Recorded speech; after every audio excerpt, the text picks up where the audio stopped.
Assalamualaikum warahmatullahi wabarakatuh.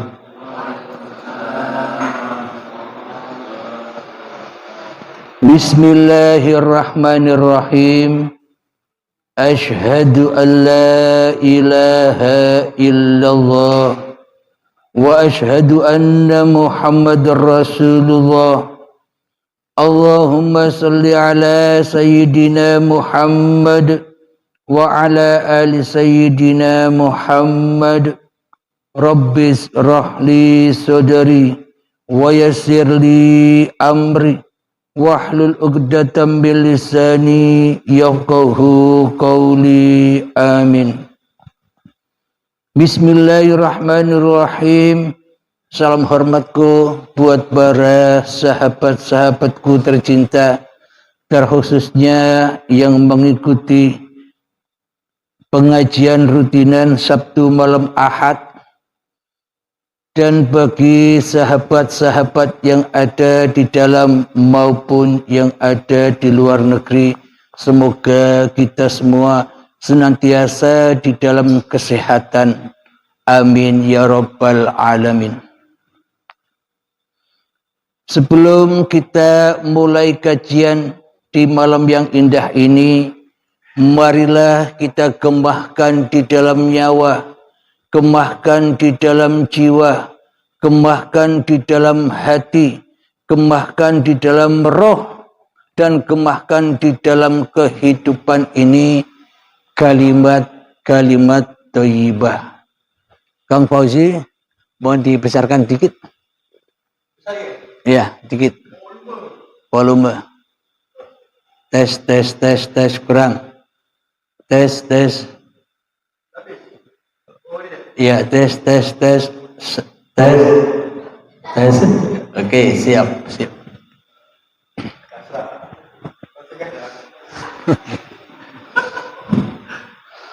Subhanallah walhamdulillah wa la ilaha illallah wallahu akbar wa la haula wa la quwwata illa billahil aliyil azim. Alhamdulillahirabbil alamin. Di malam yang indah ini kajian saya beri judul berangkas. Apa berangkas itu? Jadi tiap-tiap diri manusia punya berangkas masing-masing. Akan tetapi berangkas seluruh manusia selama ini masih terkunci. Karena manusia selama ini tidak memperhatikan berangkasnya sendiri, tapi selalu memandang dan menyaksikan berangkas orang lain. Kenapa manusia itu selalu memandang, menyaksikan, atau menilai berangkas orang lain? Karena tiap-tiap diri manusianya belum menemukan kunci berangkasnya sendiri-sendiri. Apa itu kunci berangkas kita selama ini? Bila berangkas ini tidak dibuka, maka selamanya kita tidak akan menemukan surat dari Allah tentang diri manusia kita. Kalau kita tidak membukanya, maka selamanya takkan pernah ada iman yang sebenar-benarnya iman di hati kita.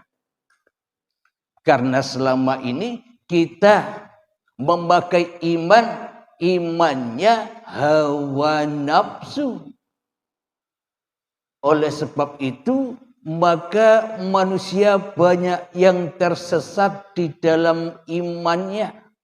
Manusia terlena dengan ilmu-ilmu yang dipelajarinya. Manusia banyak terlena dengan amal-amal yang dikerjakannya.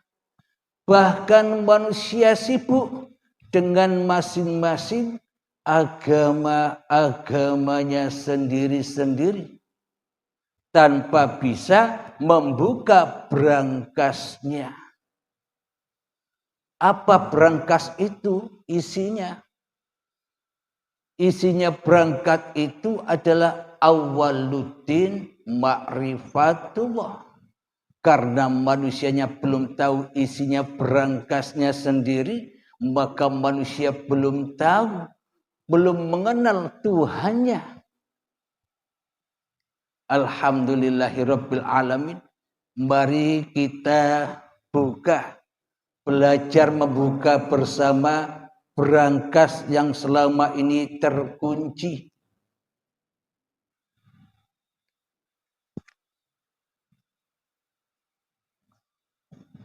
Alhamdulillahirabbil alamin. Jadi isi brankas itu ada di dalam surat Yasin. Saya bacakan. Bismillahirrahmanirrahim. Yasin. Yasin, iya dengan sin. Apa maknanya? Wahai insan, wahai manusia, wal Qur'anil hakim, demi Al-Quran yang penuh hikmah. Jadi kalau bahasan syariat, Al-Quran itu ya Al-Quran yang kita baca setiap hari ini.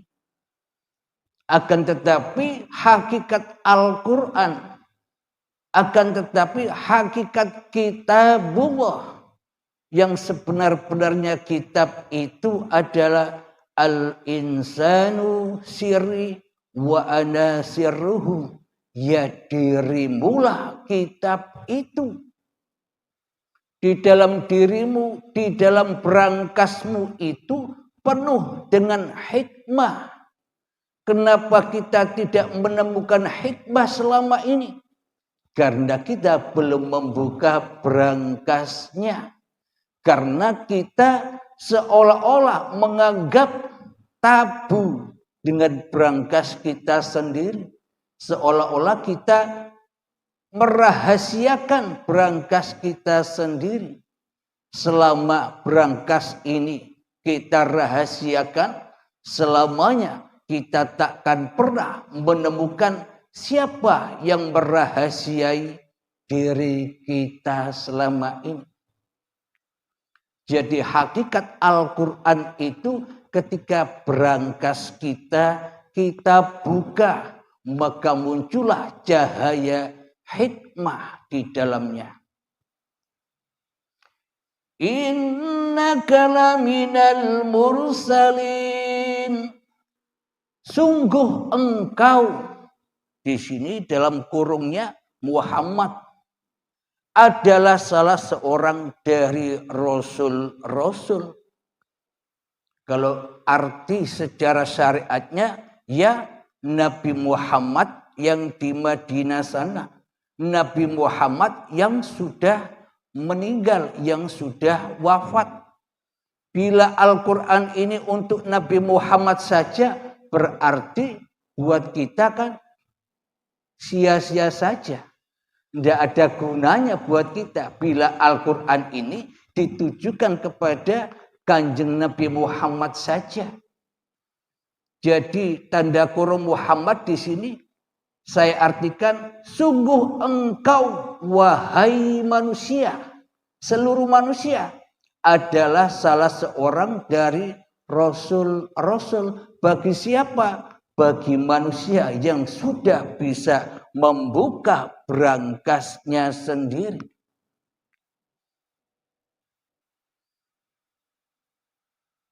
ala siratim mustaqim, yang berada di atas jalan yang lurus. Saya baca dulu, nanti kita bongkar. Tanzilal azizir rahim, sebagai wahyu yang diturunkan oleh Allah yang maha perkasa, maha penyayang. Litunzira qauman ma unzira aba'uhum wa hum ghafilun.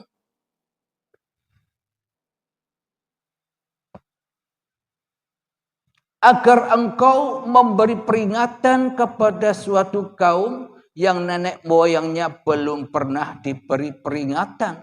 Karena itu mereka lalai. Laqad haqqal qawlu ala aktsarihim fahum la yu'minun.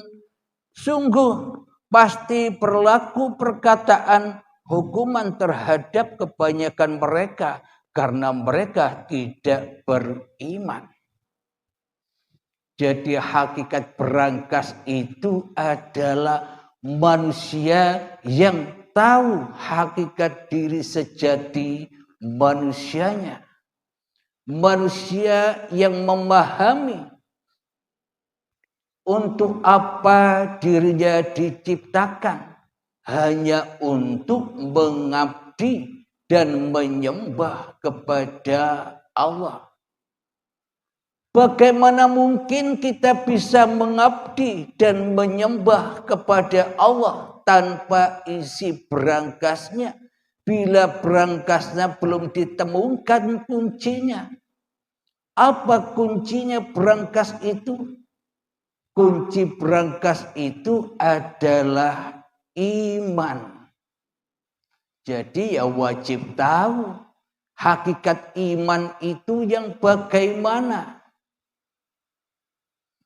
Hakikat iman untuk diri manusianya itu wajib bagi manusianya menyaksikan diri manusianya bahwa sesungguhnya manusia itu Adam, tidak wujud.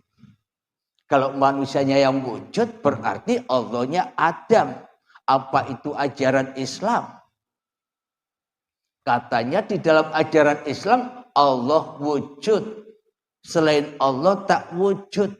Tapi selama ini praktek kita di hati kita, apapun nama-nama agama yang ada di dunia ini, manusianya yang lebih wujud daripada Tuhannya di hatinya.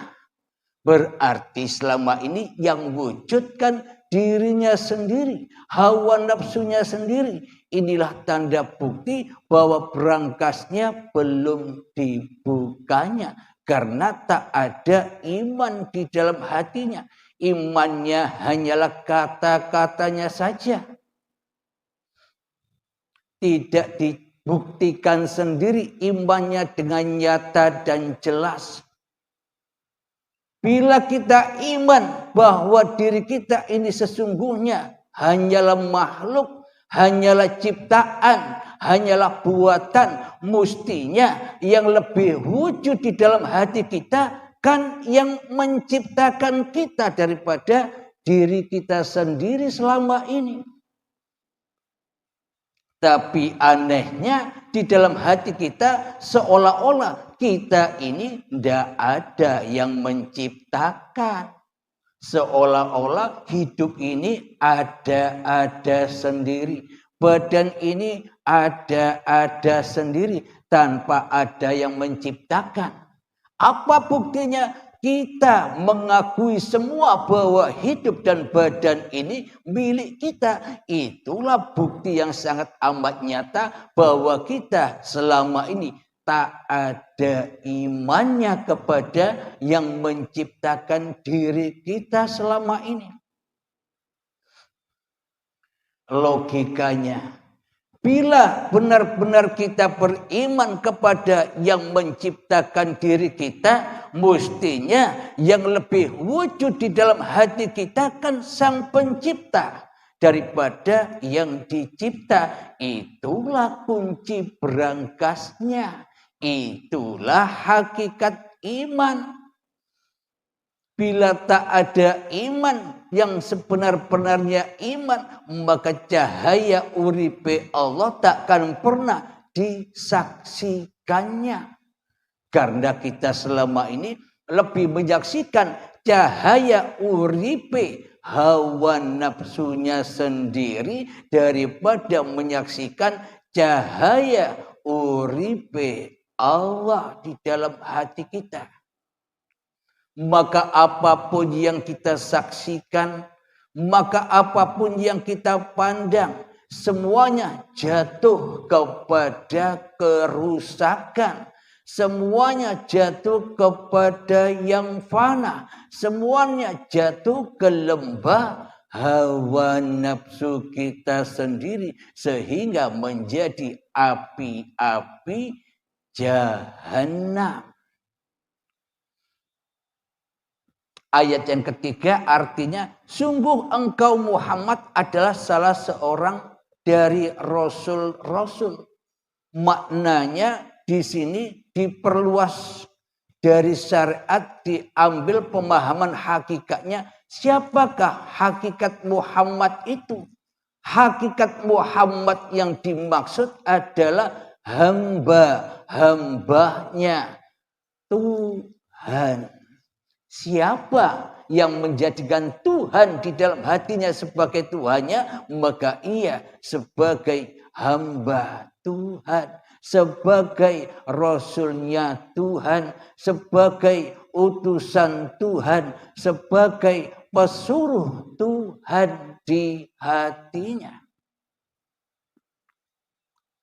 Namun apabila yang wujud menjadi Tuhan di dalam hatinya hawa nafsunya, maka setan, maka hawa nafsu menjadi Tuhannya. Ia mengutus-ngutus badan, merasuli badan, memerintahkan badan, menyuruh badan untuk duduk, menyuruh badan untuk berdiri, dituhani oleh diri manusianya sendiri yang tanpa Tuhan. Selama ini kan kita demikian. Seolah-olah semua perbuatan ini perbuatan kita sendiri. Itu maknanya tak bertuhan. Kenapa? Tuhannya tidak bisa apa-apa. Tuhannya tenguk wae, ora ono penggaweane pangerane. Apakah mungkin wayang bisa jalan sendiri tanpa dalang? Apakah mungkin badan-badan ini bisa berjalan sendiri tanpa ada hidup? Selama ini manusia terpatri, terbelenggu hanya memandang badan-badannya saja.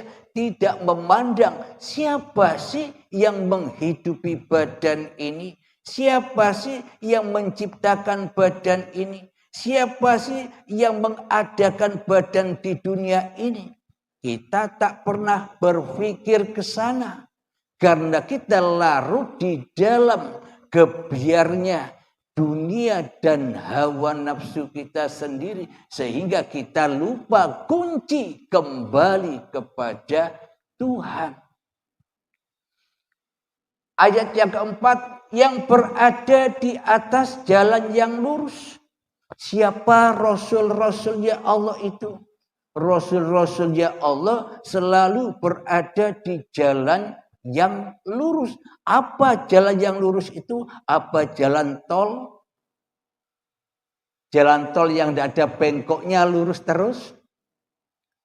Jadi makna hakikat jalan yang lurus itu adalah ketika duduk kita ini sudah tercipta, maka jalan kita lurus kepada hanya Allah lah yang mendudukkan kita. Itu makna jalan yang lurus. Selama ini jalan kita bengkok.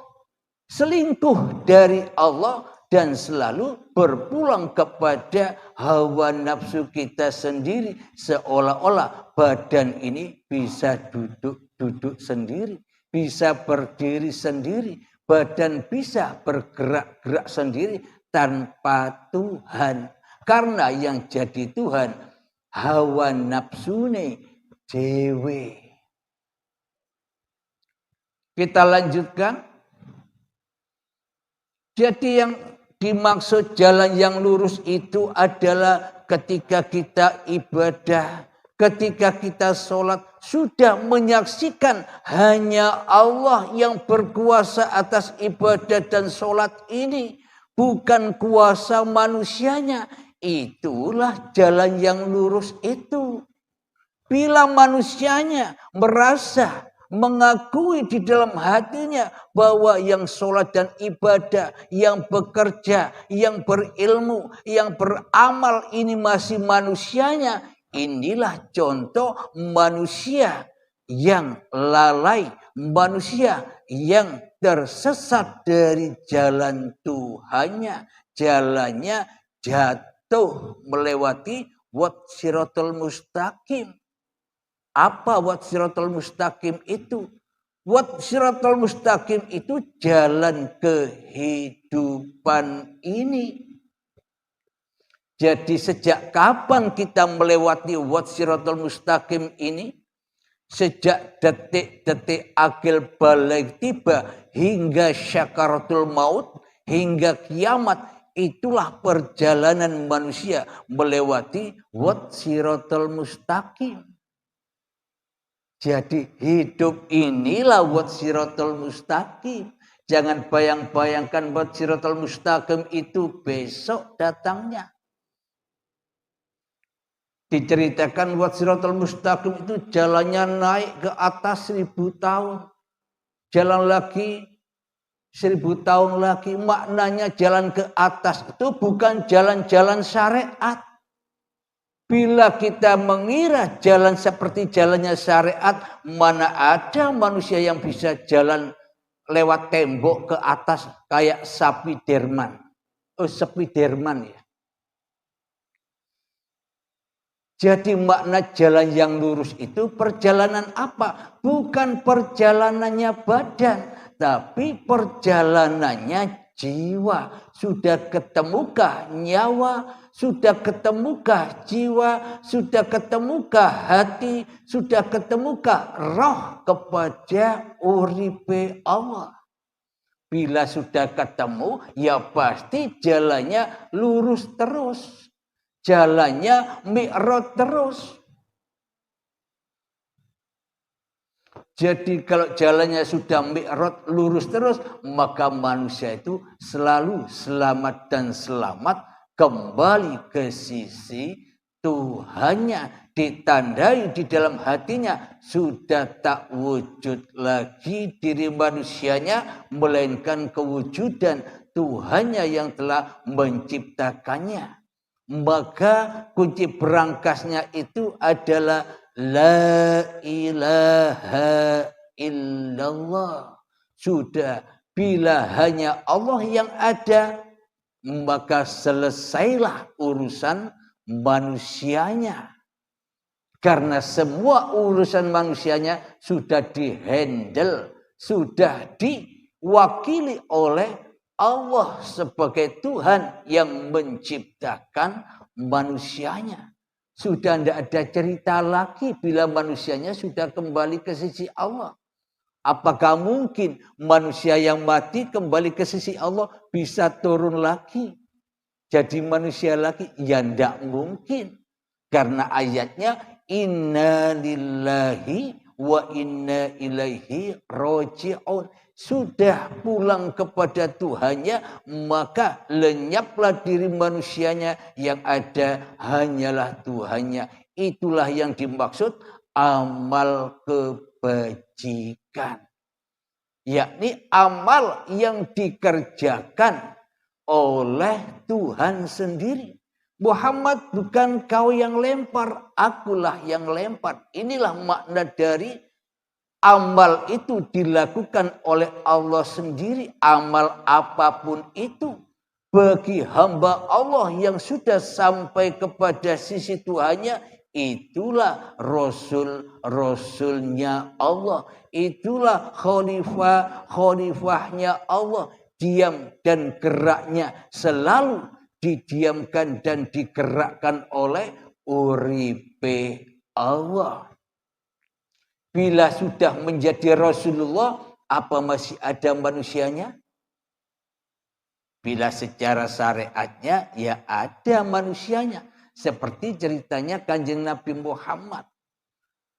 Tapi babakan hakikatnya, bila manusia sudah kembali kepada Tuhannya, maka yang jadi Tuhan dan yang memperjalankan apapun yang diciptakannya, berarti semuanya laku dan lakunya Tuhan itu sendiri. Mana ada Rasul lagi. Karena sudah kembali kepada Tuhannya, maka la maujudan illallah. Jadi Allah yang menjuluki Rasul-Rasulnya Allah ketika manusianya sudah tak merasa menjadi Rasul lagi. Ketika manusianya sudah tak merasa bermakrifat lagi. Kalau manusianya masih merasa bermakrifat, berarti manusianya masih wujud apa tidak? Berarti manusianya masih wujud, Tuhannya masih gaib. Bila manusianya merasa sudah bermakrifat. Kebanyakan manusia bilang begini, aku sudah mengenal Allah. Tapi tetap kembali ke syariat. Syariatku sendiri yang mengerjakan. Berarti bila kita kembali kepada syariat manusianya, berarti selama ini kan ya belum makrifat. Belum mati. Masih hidup manusianya. Maka dari itu syariat tanpa hakikat takkan pernah ada syariat. Jadi lebih dulu mana antara syariat dan hakikat? Ya lebih dulu Tuhannya daripada manusianya. Ayat yang kelima, sebagai wahyu yang diturunkan oleh Allah yang maha perkasa, maha penyayang. Jadi para utusan-utusan Allah ini diberi wahyu diberi wahyu oleh Allah untuk mengutus Rasulnya menyampaikan juga kepada hamba-hamba yang lainnya. Hamba-hamba yang haus mencari Tuhannya. Hamba-hamba yang sudah rindu kepada Tuhannya. Agar memberi peringatan dan agar manusia dan hamba-hamba ini bisa membuka brankas yang selama ini tertutup rapat. Jadi untuk membuka brankas ini ya lewat jalan man arafa nafsahu. Barang siapa tahu diri manusianya. Siapa diri manusia ini? Bila tak ada Allah, bila tak ada hidup, apa kita tahu bahwa diri kita manusia? Apa kita tahu bahwa kita ini hidup, berbadan? Semua itu takkan pernah ada bila tak ada Allah. Tapi anehnya di dalam hati kita yang lebih wujud bukan Allah tapi diri kita sendiri. Maka dari itu selamanya takkan pernah bisa membongkar brankas ini. Ada ayat lagi, wa nahnu aqrabu ilaihi min hablil warid, dan kami lebih dekat kepadamu daripada urat lehermu, daripada urat nadimu, alias daripada hidupmu. Jadi Allah bilang, aku lebih dekat daripada hidupmu. Jadi ketika manusia masih merasa wujud dirinya di hatinya, ketika manusia masih merasa hidup dirinya di hatinya, selamanya takkan pernah bertemu dengan yang lebih dekat itu. Jadi untuk bertemu dengan yang lebih dekat itu ya kita wajib berkorban. Mengorbankan diri kita sendiri di hati kita. Itulah peperangan-peperangan yang agung. Itulah kematian yang husnul khotimah. Jadi mati manusianya di dalam menyaksikan kewujudan Tuhannya di hatinya. Kehidupan Tuhannya di hatinya. Kekuasaan Tuhannya di hatinya.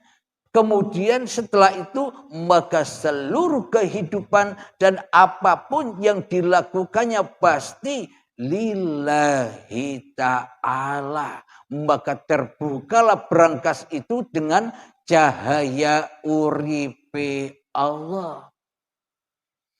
Ketika sudah terbuka berangkas itu, maka manusia sudah terbebas dari peran manusianya. Tidak bisa berperan lagi manusianya. Manusianya saja sudah goib, manusianya sudah tak ada, tak punya peran lagi. Masa manusianya masih menggembar-gemborkan dan mendewa-dewakan syariat-syariat manusianya.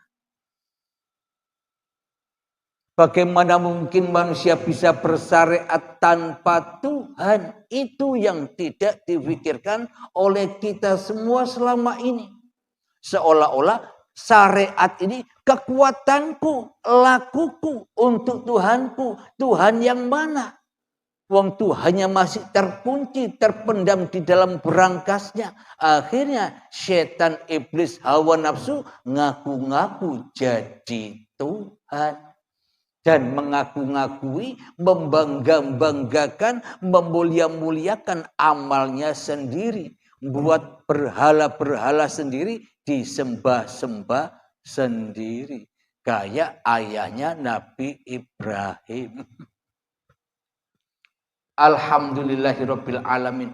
Jadi untuk membuka berangkas ini, marilah kita berlatih 3 menit untuk menghening-heningkan kehidupan kita, memalam-malamkan kehidupan kita, mengadam-adamkan diri kita di hati kita agar muncul cahaya di balik berkas itu, cahaya uripe Allah. Ketika kita sudah tak mengaku-akui bahwa hidup dan badan ini milik kita. Marilah kita berlatih 3 menit. Mengheningkan cipta. Mulai. Bismillahirrahmanirrahim. Silahkan sahabat-sahabatku. Baik yang ada di dalam ataupun yang di luar negeri. Silahkan berperang. Inilah peperangan akbar. Inilah jihadun nafsi. Yang sangat diperintahkan oleh Allah agar kita bisa membuka berangkas itu dan kembali pulang kepada cahaya uripe Allah. Silakan Kang Fauzi minta kopinya.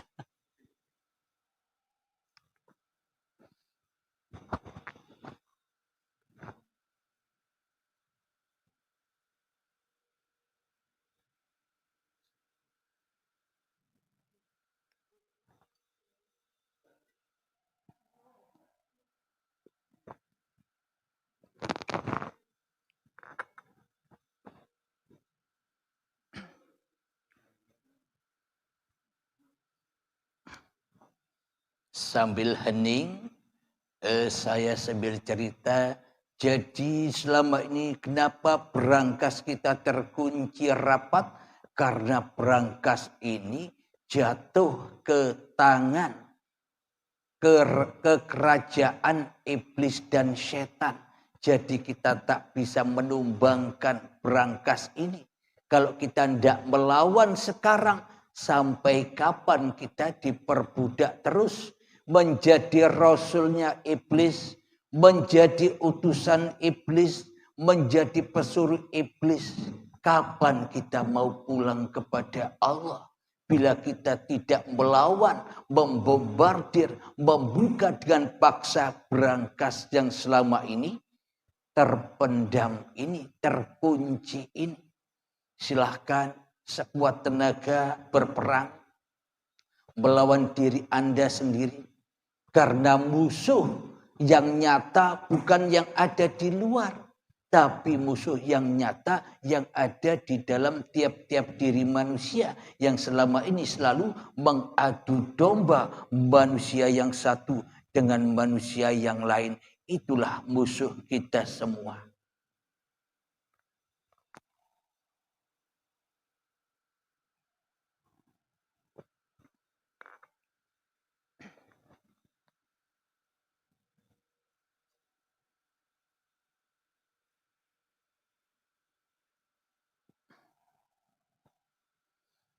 Mengheningkan cipta selesai. Alhamdulillahirabbil alamin. Bila ada kejadian-kejadian yang aneh-aneh di dalam latih hening ini, Anda bisa SMS-kan lewat WhatsApp 0822 4564 7438. Insyaallah kami balas. Kita lanjutkan kembali ayatnya. Bismillahirrahmanirrahim. Inna ja'alna fi a'naqihim aghlalan fahiya ilal awqani fahum muqmahun. Sungguh kami telah memasang belenggu di leher mereka, lalu tangan mereka diangkat ke dagu, karena itu mereka tertengadah. Jadi apapun yang berlangsung di dalam hawa nafsu kita ini, bagaikan salib-salib, bagaikan berhala-berhala, bagaikan arca-arca, belenggu-belenggu yang selalu membelenggu hati kita, sehingga hati kita panas. Apa itu? Urusan-urusan yang selain Allah. Urusan dunia, urusan harta, urusan anak, dan sebagainya. Bila kita pulangkan semua urusan kepada Allah, maka damailah hati ini, maka legahlah hati ini. Karena kita sudah mempertuhankan Allah. Hanya Allah lah yang bisa mengurusiku, dan hanya Allah lah yang bisa mengurusi seluruh manusia. Itulah kebebasan jiwa, itulah terbukanya kunci berangkas kita. Akhirnya kita pasrah total jenderal kepada Allah sebagai Tuhan yang mentuhani diri kita. Kita pasrahkan semua urusan, kita pasrahkan semua masalah-masalah. Itu semua terjadi karena ada Allah, karena ada uripe Allah. Bila tak ada uripe Allah, maka kita tak akan pernah bertemu dengan masalah-masalah itu. Namun bila kita bawa masalah itu ke tengah kerajaan setan, maka hebohlah di dalamnya. Panas, sakit. Tapi bila di dalam berangkas sudah keluar cahayanya, dibuka cahaya uripi Allah, maka semua masalah menjadi dingin. Meskipun kita melewati api-api yang panas, tapi bardan wassalaman ala Ibrahim. Apinya tidak akan memanaskan hati kita. Kenapa? Karena kita sudah tahu api ini pun dari siapa. Kalau api ini dari manusia, ya panas. Tapi kalau api ini dari uripe Allah, ya mana mungkin bisa membakar hamba-hamba Allah yang sudah kembali ke sisi Allah. Wong tidak ada yang dipanasi lagi. Manusia yang sudah tidak ada, tidak terkena panas lagi. Jadi enjoy saja. Itulah bagi manusia yang sudah nyata kewujudan Tuhannya di hatinya, yang sudah nyata kehidupan Tuhan di hatinya, yang sudah nyata kekuasaan Tuhan di dalam hatinya atas diri manusianya. Itulah terbukanya brankas yang selama ini terkunci, maka terbirit-biritlah, maka larilah musuh-musuh Allah, yakni setan, iblis, jin, hawa nafsu, takkan pernah bisa menggoda lagi. Inilah yang dimaksud bulan suci Ramadan, yang mana 4 musuh ini, hawa nafsu, jin, setan, iblis, dibelenggu. Bukan manusianya lagi yang terbelenggu, tapi iblis, setan, hawa nafsu, jinnya lah yang dibelenggu. Kenapa? Karena tak bisa memasuki kerajaan uripe Allah. Maka inilah yang dimaksud puasa. Puasa dari apa? Puasa dari hawa nafsumu di hatimu. Puasa dari apa? Puasa dari kewujudan diri manusiamu di hatimu. Puasa dari apa? Puasa dari kehidupan diri manusiamu di hatimu. Jadi meskipun kita makan dan minum, hakikatnya kita berpuasa dari hawa nafsu kita sendiri. Karena yang bisa memakankan, karena yang bisa menyuapi, karena yang bisa membuatkan makanan, karena yang bisa membuatkan minuman, semuanya Allah yang mengurusi seluruh manusia. Allah yang memelihara seluruh manusia. Itulah surga. Jadi tidak payah-payah lagi syariat manusianya ini. Karena manusianya sudah tidak bisa bersyariat lagi, layaknya seperti bayi. Enjoy wae, enak wae. Tidak ada larangan apapun. Karena tidak ada manusianya apa yang mau dilarang. Semuanya serba halal. Tapi bila masih manusianya yang memegang kerajaan hati ini, semuanya menjadi haram.